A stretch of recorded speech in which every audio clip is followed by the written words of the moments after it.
Hello there, this is Paper Kitty. Welcome to my channel. Today we're going to talk about what I do with these two baskets. Basically, after I have started a junk journal, I have a variety of papers that I like to keep in one basket, and then the other basket has all the things that are not paper. So going to this one, you can see that I've got several tags that are already made from the store.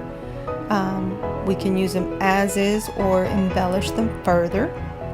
These are bits and pieces from my previous Christmas journal that I can potentially use again either on this journal that I'm presently doing, which is snow, or I can use it next year. So yeah, that's just kind of a combination of bits and pieces. Do not underestimate them because they make great embellishments for tags. Now this little stack in my hand is just like basically what do you call this, like postcards and journaling cards and tags of different kinds. Some of them are complete, some of them are incomplete, and some of them are, kind of in the middle.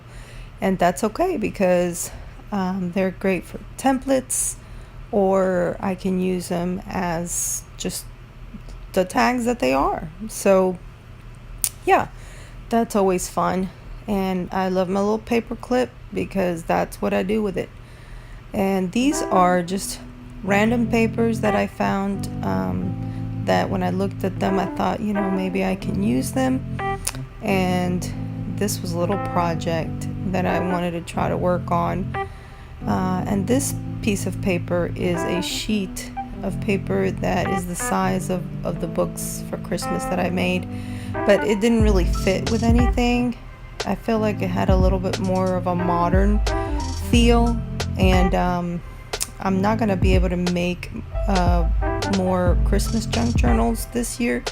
So I'm just going to finish snow. And I think these little elements that I'm showing you now are going to go into a more modern-ish kind of journal that I'm going to work on probably next year. But I just wanted to show you that, sometimes as you're kind of gathering your elements, it's really fun because you never know what you're going to actually use.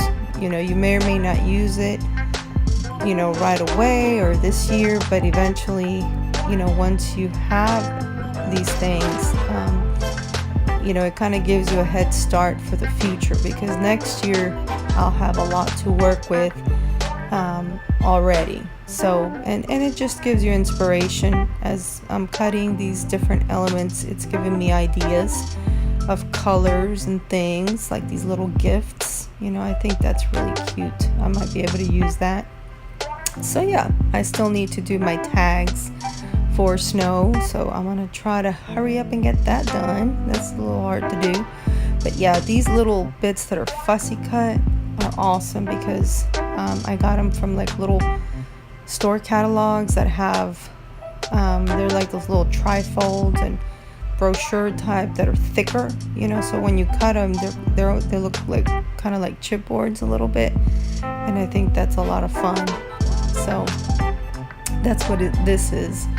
And you can either fussy cut, or you can just cut a square or rectangle around it. Look at that cute little jacket. Isn't that precious? That is adorable. Okay, so now I'm showing you a little baggie with wrapping paper bits.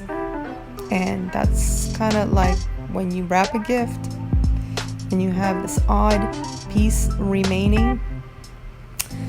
Guess what? Probably there's an image in there that you can use. So don't neglect that.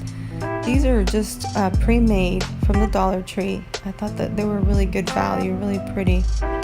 And then these I got from an old notebook, and they were perfect for making tags.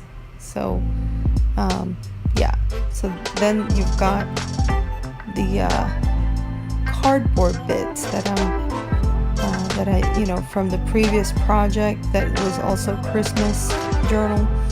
I had to cut, journaling cards, etc. And so some of these remaining little bits can make some great pockets. These are bits that I didn't use in the other journal, and I probably won't use them in snow either, but again, they will give me a great head start for next year.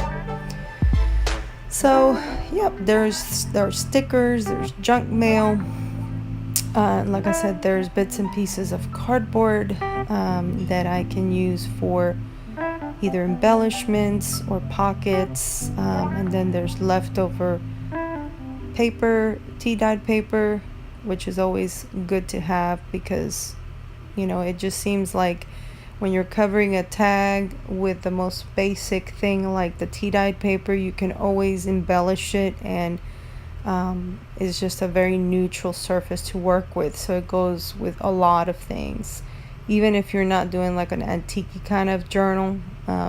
But of course you don't want the tea dye to be too heavy if you don't want it to be like grungy and antique.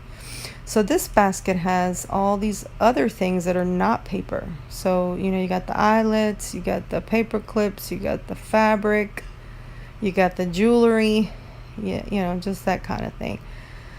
So anyway, guys, that's what I have, and I have it all in one place because well, not in one place, but the two baskets and this little bin are kind of where these little elements live, and it helps me to be able to put together a junk journal if I want to be with my family in the living room or something like that. So I hope this has given you some ideas and have been helpful. Please give me a thumbs up if you like it. Subscribe if you would like to continue to see these videos. And I will see you in the next one. Thank you again. Bye.